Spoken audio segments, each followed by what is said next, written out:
Oh, good afternoon. So, Dr. B on Monday at 12:30 and Monday afternoon on 12:30. I recovered from watching my Giants be humiliated and me once again being destroyed by how my guys just can't handle those Cowboys. Handle is not even the right verb anymore. At any rate, I'm going to try to keep my chitter chatter, that the word my chatter down to a minimum this afternoon to just to off you up a week four, which is what this week is. I think it's anyway. It's the week of September 9th through the 16th. And we already posted a video speaking to the chapter. I believe it was also chapter four from Collective Mindset. I'm trying to walk a parallel case here. Only thing I'm going to say for right now is the reminder that I put up I call a futures quotient survey somewhere in the middle of last week, and I asked for it to be completed by September 12th. Today is September 11th, and I've gotten one, and that ain't good. So you should be watching these videos with some sort of regularity. I was presuming over the weekend, although it doesn't matter when you watch it, as long as you keep ahead of where I am, or at least in pace with where I am. And so you need to do that survey right quick. It'll take you a whole 15 minutes to do. I don't want you to give it that much thought, quite frankly. I want you to take the 15-item survey, and then what the one person who did send it in did, which I thought was a good thing. She highlighted the choice that you have for each of the items. Choose the item that you think most closely represents what you think. And again, there's no right or wrong answers to these. And then score it. And the directions for the scoring are also on the survey. And then you need to score it and send me all of that back to me tomorrow. I'm not going to stand by the computer at midnight on Tuesday evening to see that you've got it, but you're going to so seriously put a dent in what I'm trying to have move towards with the class. So I need you to step up and to do that. And I think that's really the only announcement I wanted to make. And then next week we're going to do not this week, but next week we'll be doing a office hour. I believe we're doing that on Wednesdays, and I'll look forward to anybody who can make the time to sit in on that for as long as you feel are able to or want to, as such. What I'm doing now is I'm kind of deviating from the syllabus a little bit, not too much, as I promised you I would probably do this. I do, because I see things blowing me left and right, and things I feel the need to emphasize that much more, and I feel the need to really take this week and next week's video, which will go up tomorrow, maybe today, but more likely tomorrow. And we're going to devote those to needs assessment. And just in the most broad sense, let's go out to the last day of class, whenever that day is. I keep thinking it's December 15th, but heaven knows I don't look for the date, as some of you have noticed. But around December 15th, the semester ends, and around December 15th, you have a final assignment that's due. More likely than not, I'm going to require that the assignment be turned in to me by a Canvas on the week before that, so I can have some time to review them and give feedback to people as I move along. So that's the point of interest here, because that requirement is for you to come up with a plan. I'm going to use a strong word. It's really not altogether accurate. It's plan of attack. Maybe a better word is plan of implementation. A plan of what I would call action design. And it's right out of the futuring thread that I'm going to move towards pretty soon. One of the reasons why you need to take that survey for me, in truth. So at any rate, so the end of the road is you should have to turn in a plan for me about how you would implement a program in ENL, given what you've learned about change, futuring and change, and any number of other premises that'll fall out of the tree as we move on through back half of the course. So that when quite in the back half yet, we are actually coming around the turn a little bit. He smiled. So at any rate, you need to know how to do these things. And I will tell you, and I'm being a wise, not really that a wise guy, kind of smug and arrogant, which I try not to be, but I often can become.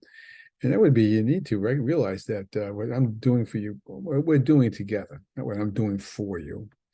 What we're doing together is we're practicing and mastering skill sets, especially the ones we're going to start to get into. That I'm telling you, take it to the bank, be assured of this. And no other administrative candidate in St. John's or most any place is ever going to have under their belts. You're going to learn some things that about making change happen from a futures perspective that simply are not part of any real program as such in training administrators, students, in your case, to become administrators who know how to lead change. Willy-nilly, what generally happens is that administrative candidates like yourselves have to will take a course in change, something like this, or not take a change in this kind of course. Sometimes there are other university programs and other schools that don't even do this, what we do here at St. John's. And you're going to sort of be at a loss when you finally get that stripe on your shoulder to be a principal, be a program chair, or a program director, and to really put the changes in place that are going to come at you faster than you can possibly realize. And so the skills we're working on are skills that we really want to make happen. Now, in any case, whether we were doing an old-fashioned way of how to approach change, processes, steps, strategies, or the way where I'm going to take you right quick is so you need to begin with a needs assessment. I could spend the rest of the course just on how to do needs assessments. So you have all sorts of muscles connected to that. I'm not going to do that. I can recommend some good books for that. Some good books that are not in educational categories. Needs assessment is needs assessment is needs assessment. Can't really necessarily show the difference, although I think it's probably a little bit more complex when it comes to educational change for numbers of reasons. If I haven't already pointed out, I certainly will. So this particular week and next week, we're really going to get our fingernails dirty in the mud pies, if you know what a mud pie is, and get down deep into what you need to know to get pulled together a needs assessment that tells you what you need to know in order to make the changes that you think you want to make. I'm letting that sink in for a minute. I'm trying to think of any number of examples that are floating my bald head right now. I'll save for a few minutes, and if I still think they're important to bring up, I will. How many times you've been someplace and somebody will diagnose you before you finish telling them what's wrong with you? If you went to a doctor, oh, you have blood pressure problems. Here, take this medicine. And you go, so wait a minute, I got 10 other things I need to tell you, because they're already making a snap decision that they know what you need. Instead of listening to what it is you need. How many times does government decide what it is you need? Any government, local, state, or national. How many times does government decide what you need without asking you what it is you need? Now, part of the reason why they don't do that is because not everybody knows what it is that they need. Which is something else you need to consider as we talk about needs assessment. So you've got this building or district, and children are coming in quickly from all kinds of countries, and in need of an education. It's your job to educate, to make a program work, or to come up with a program that works.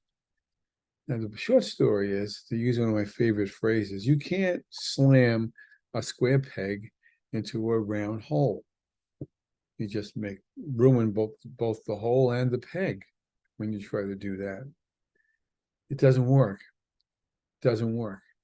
You need to figure out ways to make the square peg fit into the square hole, or the round peg fit into the round hole, or something that sounds like that. Tortured metaphor that may be. In any case, you've got to figure out what the hole is. And you got to figure out what kind of peg or pegs you have to make it all come together. So this week, I'm actually more deeply next week, but this week I'm just sort of wetting your whistle, if you understand that phrase. No, I can't whistle anymore. You have to get your lips a little wet in order to whistle. I'm going to try now. It's about as good as I can do. Maybe it's the mustache that doesn't let me get it properly done. I used to be able to whistle pretty well. So at this point, what we're going to do is jump into this PowerPoint. You have the PowerPoint in a module. You'll see that there are two modules. There'll be more too before I'm finished. There's a module, there'll be a module for this video, and there is a module already for this week, the 9th, with this PowerPoint up that I'm going to share. The PowerPoint for next week is also up. I'm going away this weekend, and I'm not sure when I have a chance to get this up, so I already put the PowerPoint up, and I will put next week's video up. Although I don't think you should watch all of those two videos in all at the same time. Your head will start to your hair will start to hurt. Okay, so don't do that unless you really get really excited about all this. And then the other premise would be that I forgot what I was going to say. Happens to me a lot lately. I'm not being paid to be a comedian, and I don't even think I'm funny. So why am I laughing at my own jokes? Let's share the screen. I'll be quiet. First, let me get that PowerPoint going.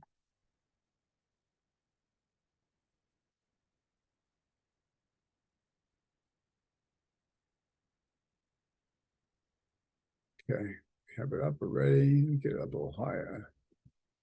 Get this up a little higher. And here comes the PowerPoint. Here comes the PowerPoint.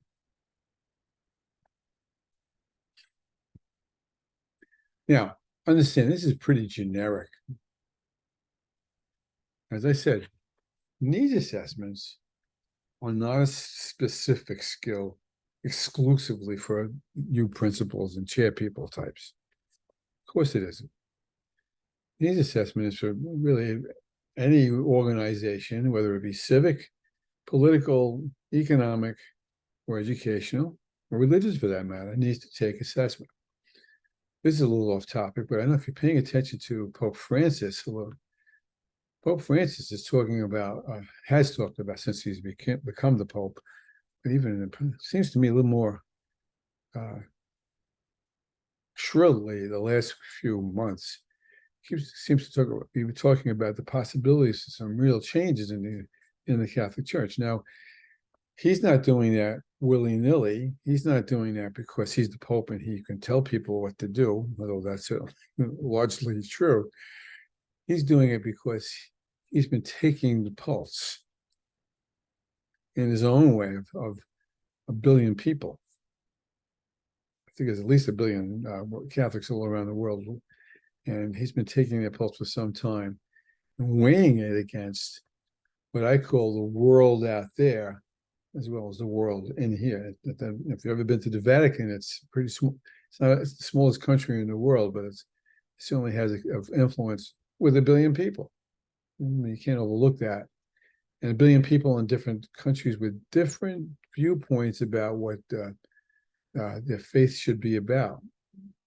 And enough said. And so, but even the Pope, I hope, has been trying to do his own internal needs assessment. But we're not going to be the Pope. We're going to talk about taking pulses. And again, this is a fairly brief video, but it's meant to capture some principles with an LES. Here we go. So yes, we talk about taking pulses. I mentioned a doctor. I often use doctors as my analogy, which is not always true when it comes to educational leadership. Thankfully, I was a doctor this morning at 7 o'clock this morning, and this guy listens. He wants the data. I want to look at my cholesterol. I want to look at what else is going on with me, and he listens.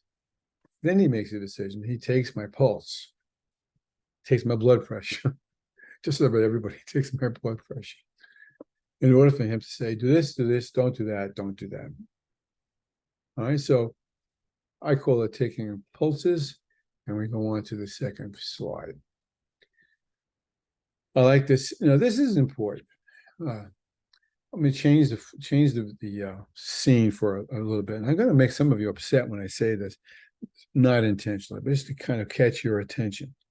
And I truly mean this too. Here we come. Here it goes. And this is a personal thing too, as it is for just about anyone who's sitting and listening to this video. It's possible, maybe even probable, that a person is looking through a microscope as we speak at the cure for cancer. I can't see it. Doesn't know what she's looking for, or is looking the wrong way. Something lacking in the researcher's capacity to know what to look for. And that says everything, if you think about it. So when you look at this quote from Pearl Zhu, who was a quality master out of China, the quality of assessors, big word, the quality of assessors is critical to the quality of the assessment result. How many times, he shouted, now think of yourselves as teachers, as a principal or some kind of data expert, consultant, like myself, who comes in from the outside, it says, look at the data, look at the data, look at the data. And you kind of glaze over because it's possible you haven't been trained to look at the data. That's unfortunate and often true, quite frankly. And it's possible that the data that they give you isn't all of the data that you need. Now, if you add in the premise that the assessor, that would be you and your stakeholders. I don't want you to think you are the only assessor, that you're Pope Francis. I don't mean to suggest that. I mean to suggest that the more people who are trained properly to think with you will enable you to take all of the data, whether it be quantitative or qualitative, and everything in between, to really get the full picture. Another metaphor, some of you are familiar with this, I presume, maybe a lot of you. There's a story about five blind Indians. By Indians, I mean Indians from who are citizens of India, the country of India. And somebody walks an elephant in front of them, but they can't see the elephant, obviously. And they say, okay, tell us what this is. So the five Indians start to grope around, and one Indian grabs the trunk and says, oh, it's a snake. Someone else grabs a leg and says, oh, it's a tree trunk. Another one grabs an ear and says, oh, it's a fan, and so forth. And the message is that together they may have all the data, but not separately. And here comes a fancy word that hopefully you have, or a theme that you've heard someplace along your travels, where you say that what they have all done, each done is generalized from specifics. Generalized from specifics. And based on the specific, have decided that everything else is like that. All right. Big red flag on that. Big danger sign.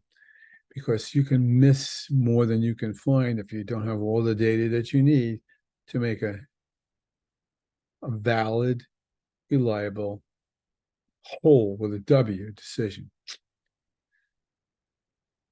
All the more reason that your responsibility as a leader is to assure yourself that you've been able to find or to cooperate with your stakeholders to gather all the data that you need to really assess what's going on with those children whom you're about to teach, what the school is doing about it, who your teachers are, how well prepared they are or not, what their own mental models are. You see how all these things begin to cross over with each other. I'm smiling because it gets kind of interesting. And then the best educated guess you can get, no pun intended, is to synthesize, synergize, as one of my friends often says, the data into something new. It's easy for the professor to sit here in front of his computer and say, well, yeah, that's what you do. It's much more difficult to put it on the ground and make it happen. So that's an important quote. The quality of the assessors is critical to the quality of the assessment result. Enough said. Okay, so let's go with that between pulse taking and you specifically and the group whom you work with or lead have to have the training to really get the full picture before you can make a decision about what your children need or your teachers need for that matter. Enough said. So the goals for this particular PowerPoint are three. One is to look at the advantages and disadvantages of broadly speaking. We're going to get more specific next week. Of broadly speaking, the kinds of methods you can use. All right, we're going to kind of discuss questions that you might ask about needs assessment, right? When you're doing a needs analysis, and what a competency model is. Okay, now this next link, this next slide, I'm not going to waste your time watching me show you the video. However, it's your responsibility to watch. And it's about 30 minutes, and it's not what I would call something you're going to watch on Netflix. It's not that it's deadly, it's just that it's an educational PowerPoint presentation like I'm doing, but it's thorough. It's not, he shouted. It is not, he shouted. It is not about educators. It's about business, but it isn't any difference. Look for the themes, look for the principle, the LES principles that you think you have to internalize in your own leadership soul in order to move yourself and the programs you want to create forward. So that video you have to watch. There's no negotiation on that. Okay, so the first goal is what are the advantages and disadvantages? And I don't think there's anything here that you haven't already thought about someplace or another. So in terms of what advantages are there to doing a good needs assessment, well, now you can figure out where the pressure points are. I'll give you not a silly example, a real one. I was a dean in a junior high school, one of my very first leadership jobs in a junior high. And the way the building, if you can see my hands, the way the building was set up, sort of in a big square stacked on top of each other. There was a couple of wings that bounced off from one side. And one side was for the art classes and for the industrial arts classes. So the kids would watch my hand, would go, generally speaking, would go left as they're coming down the hall, or right. If they were going art or music, they would have to go to my left right now. So there was a three-way intersection, not a two-way, but a three-way intersection. Now, we had, I should say my predecessors, had constantly carped at the teachers that they needed to be in the hallways between periods. Just makes sense to me if you think about it. The more bodies you have in the adult supervisory bodies you have in the hallway, the less agita you're going to have, less nonsense you're going to have to endure. And when I became the dean there, I pretty quickly realized they weren't standing in the hallway. There's a lot of reasons for that. It's a culture issue to some extent. But there weren't a lot of, they weren't standing in the hallway, in that corner especially. So meanwhile, between periods, every day I get 4 or 5, pink slips, disciplinary referrals, fights, cursing, whatever the things these kids were up to. And I started to take a look. I started to take down the data, and I said, okay, I'm not making up the numbers. 30% of all my discipline referrals are in that corner, that one corner. Why? So I went down there every day for several days, and hung out in that corner. And realized there were no teachers there. Even with me there, I actually had my shirt ripped to shreds one day, standing in between some kids having a fight. That was fun. Where kids were going at it, and it was just little old Dr. B dealing with 6'12" high school juniors football tackles and whatnot. And I handled those as I could. Just nowadays, I would not be able to do that. So it was around, by that time, it was around Christmas time. So I sat down, I wrote a memo, and then I asked for time at the faculty meeting. And the memo was titled, remember, it was holiday season. I said, decking the halls with lots of teachers. And essentially what I was saying was what I'm saying to you. I found a pressure point. I found a place by way of looking at hard data to show me where the bulk of, not the bulk, the plurality of the disciplinary issues in the hallways between periods was in this one corner. And I said, I have a solution for this, and the solution is, what do you think? I didn't say what the solution was, essentially, except my title certainly indicated where I was coming from. When I went to the faculty meeting with the principal, gave me 10 to 15 minutes, and I didn't bring out a graph and all kinds of videos on it, but I just said, this is what's going on. And I just waited, and the teachers turned around and said to each other, we have to get out in the middle of the hallway there. P.S. Boom, bang. It was never going to be perfect down there or anywhere in the hallways, as it is in any building anywhere. But the short story was the incidents dropped dramatically. And so that's what one thing a needs assessment does. It analyzes pressure points. If you have a third grade, I don't like the example I'm going to use. And it's not a nicest slide. I was trying to think of a nicest slide example, and I can't think of one. Someone can think of one. Give it to me. I'd like to steal it from you. But if you're looking at a third grade standardized exam, and all of these incoming third graders coming out of second grade on some sort of standardized exam, can't make nouns agree with verbs. And it's seriously affecting their ability to communicate and to write and recognize what good grammar is supposed to be and all of that. Well, you go back to your staff and you say, look at the data, tell me what it says.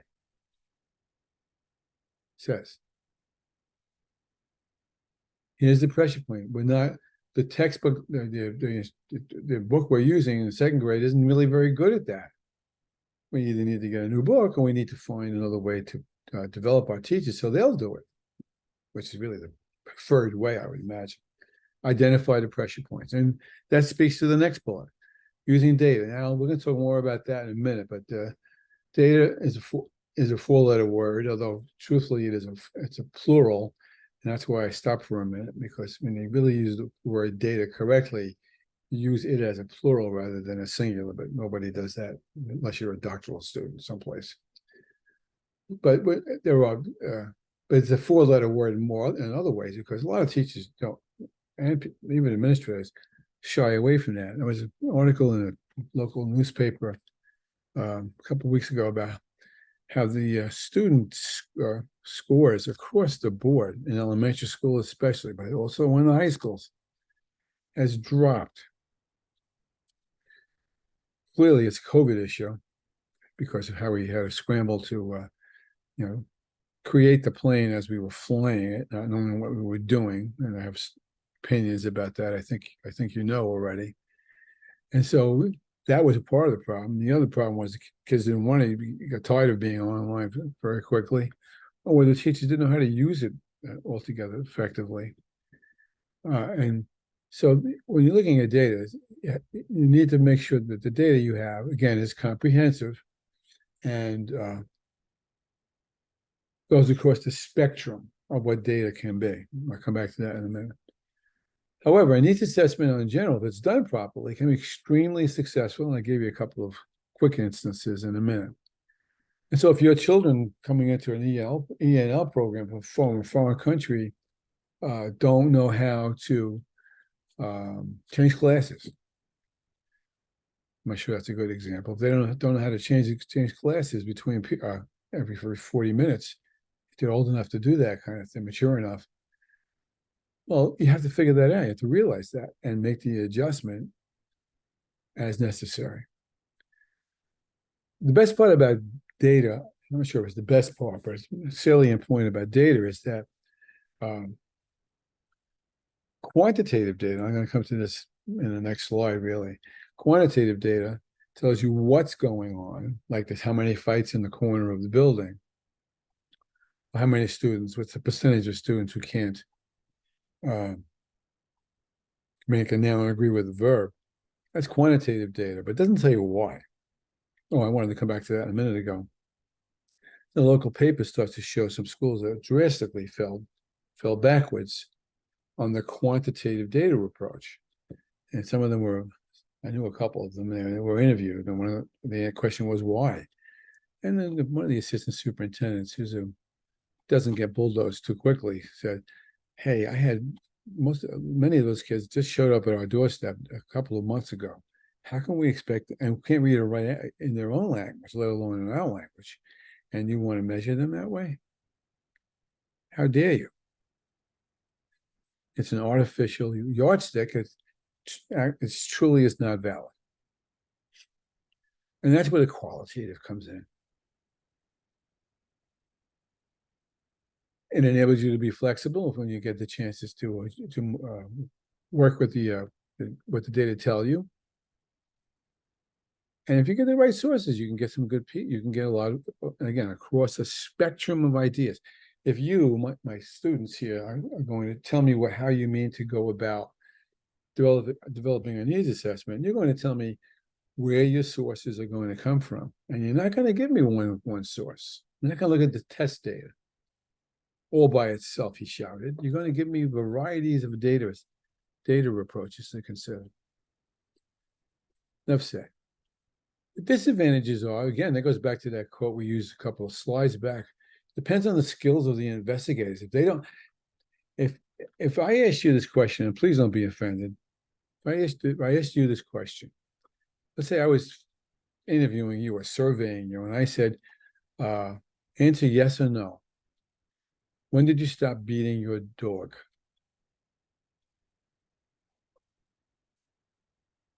How would you answer that? It's a skewed, unfair, invalid, unreliable question. So the investigator who put that question down is a fool. The investigator has to know what she needs to find out. Then we go back to what you know, what you don't know, what you don't know that you don't know. Another disadvantage is, and this is endemic to any school I've ever been part of, as a researcher, as a consultant, and as a professor and a principal myself, is it's time consuming. It's much easier for somebody who's been around for 50 years to say, this is why it is the case. I don't know if you ever watch Abbott Elementary. I love that show. Abbott Elementary, there's one lady who's she's not a senior citizen, but she's older than the rest of the staff. And she's been around the block a few times. She tells them, listen, honey, do this and don't do that. Because she cuts through a lot of the time issues. But I'm not always so sure that's the best way to do things. Sometimes you have to spend the time to make the time correct. Sometimes data can be vague. We already mentioned that. And there are cognitive biases. If I want to, and I've run into this in lots of places, if I want to show, I've seen this, believe it or not, from administrators when they are not happy with their faculty, that the teachers aren't teaching properly. If I want to show them that, I can hold the test scores, there's that single data source again, over their heads and say, well, I just proved that you're terrible teachers. Everybody's got cognitive biases, by the way. Remember that, including us, including me.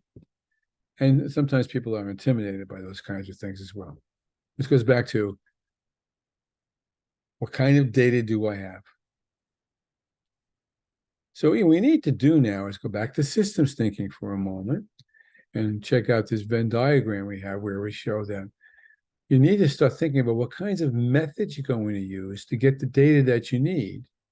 And how do the methods that you think, a survey, a focus group interviews, reviewing perceptions of people, parent engagement and so forth, all these different things we think about using, how can we bundle them together to make sure that they are intersecting with, overlapping with the shared vision and the purpose that you think the school has.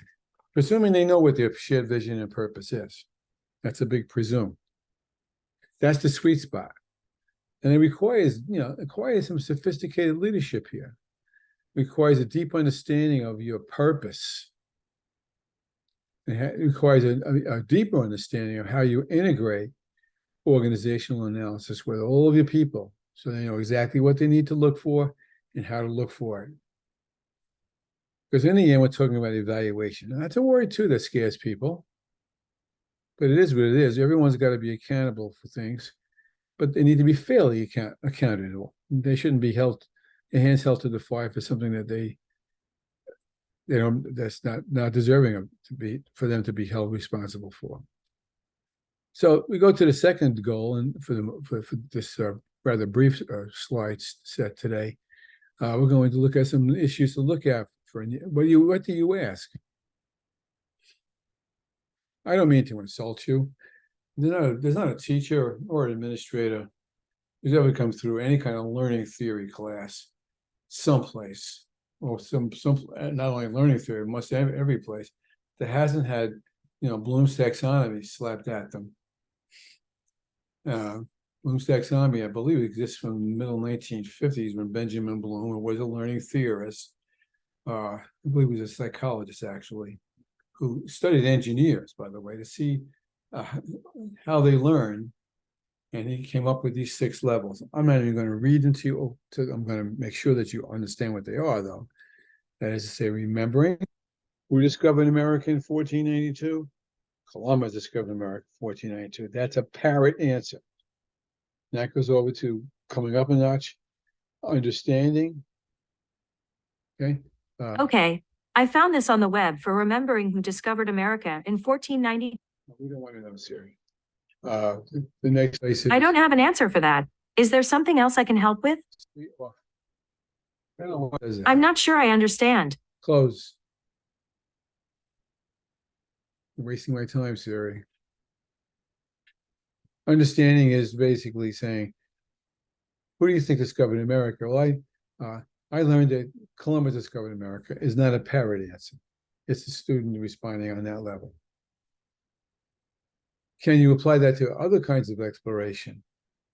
Moving up the ladder a little bit. Okay. Can you take that premise and take it to the next place, to apply it to their learning needs, to their training needs? And you already know this, but I'll use these phrases a lot, so I want to make sure they're out in front of you. It's, you look at those 3 lower levels of the triangle. Bloom would say that this, in descending order, they go from applying down to understanding and remembering. Generally speaking, people call them the lower order thinking skills. I call them the lots. And by just to flip it around a little bit, ascending from remembering to understanding to applying, again, it's still the lower order thinking skills, but it also shows the basis for the higher order thinking skills, which go from analyzing, evaluating, and to creating. Creativity being the most difficult thinking skill for anybody. Curiously enough, as a side note, it wasn't always that way. The older Bloom charts used to say evaluation was the hardest and creating was the second hardest. It was below there, but they flipped position, I think, correctly. Now, Bloom would also say, and most teachers say this, I don't. And that's another course. But most teachers would say, a learner, whether the learner is 5 years old or 15 years old or 55 years old, a learner needs to work from the bottom up. I don't always agree with that. Maybe it's how I interpret it. But certainly, that's really the basis for most every questioning technique I'm familiar with. Maybe there are some that aren't like that, but certainly, even now when I ask a question, if I had you in a live class, I'd be in the back of my mind saying, okay, make sure you don't ask a what question. What questions are understanding? I might say why, or how would you move this around? Well, what do you think was? Do you think that Columbus was the first explorers who found America? Think of what a person would need to do to sift all that out and recognize that most historians and archaeologists will tell you that Columbus was not, but not even close in certain respects. Now, the reason why I'm rolling this out at you this moment is for you to, again, remind yourself what they are, because you've seen them a million times and you may not pay attention to the fact that we're using them. This is what your skill set as in terms of how you mean to assess what you want to assess, whatever that might be, by shaping your verbs.